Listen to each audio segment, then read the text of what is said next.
time has come. Cards have returned from Edge Grading. If you saw my last video, I sent in 2 cards to Edge, courtesy of Edge, to give it a shot and try them out as a new grading service.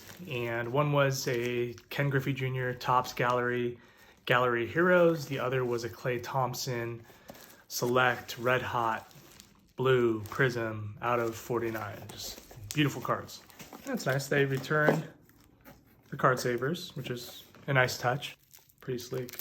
I like the quality, the feel of the slab. More rounded than a PSA.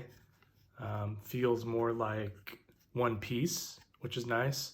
I do like the label. I wish the font was a little bit bigger, but man, there is the Griffey Gem Mint, and you can see on the slab, the subgrades are labeled. So 10 on the centering, 10 plus on the edges, 10 plus on the corners. So where Beckett will put the subgrades in writing, this is, I think, a better use of the space, keeps the label tighter, and it kind of depicts it through a diagram, these subgrades, that is. So there's the Griffey.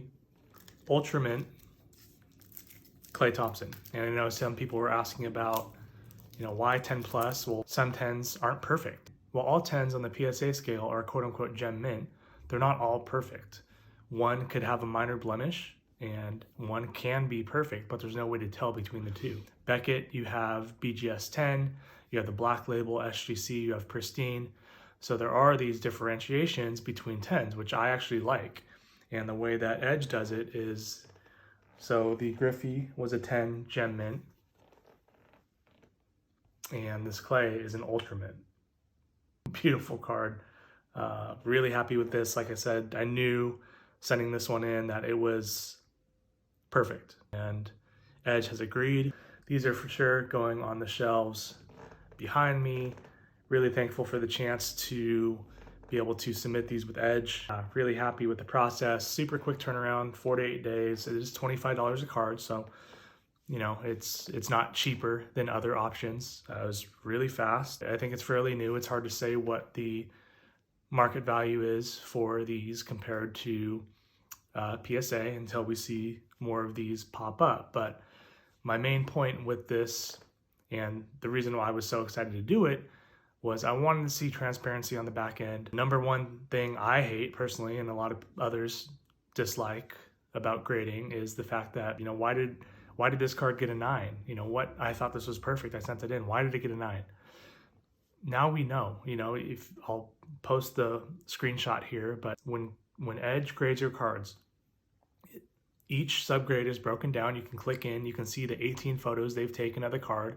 You can see all 8 corners, 4 in the front, 4 in the back, and any blemish is highlighted. There's a note you can see on the photo, it's circled. So on this one, I didn't see it when I sent it in, but there is a micro scratch on this card, and I'll have to look back on the photo. But there was a micro scratch on this card that prevented it from being perfect.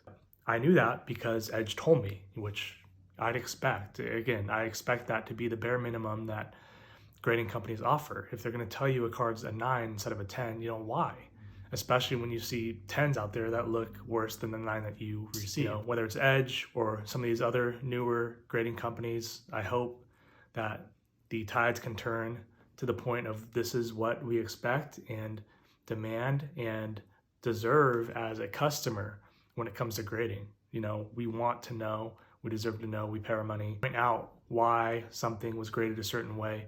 It takes the process to a whole new level, and I'm in, and I love that. So thanks again to Edge for the sweet cards, and give them a shot if you can.